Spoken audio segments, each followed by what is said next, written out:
నుండి 92వ కీర్తన చదువుకుందాం. యెహోవాను స్తుతించుట మంచిది, మహోన్నతుడా నీ నామమును కీర్తించడం మంచిది.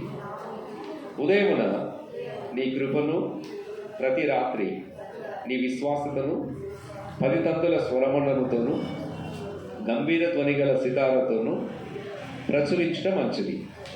ఎందుకనగా యెహోవా నీ కార్యము చేత నీవు నన్ను సంతోషపరుచున్నావు. నీ చేతి పనులను బట్టి నేను ఉత్సహించున్నాను. యెహోవా నీ కార్యములు ఎంత దొడ్డవి, నీ ఆలోచన అతి గంభీరములు.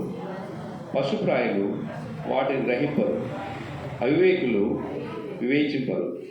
నిత్య నాశనం అందుటికే కదా.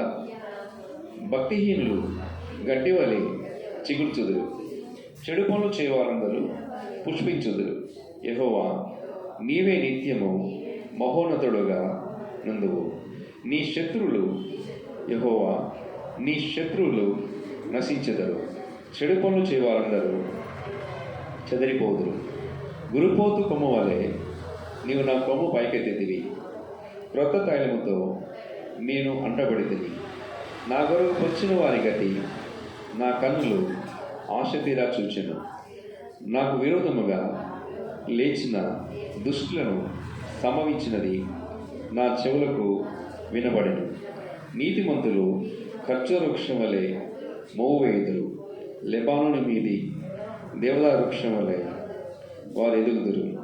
యెహోవా మందిరములో నాటబడిన వారై వారు మన దేవుని ఆవరణలో వర్ధిల్లుదురు.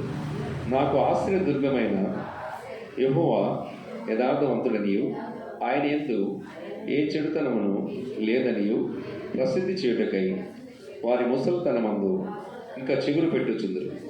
సారము కలిగి పచ్చగా నుందురు.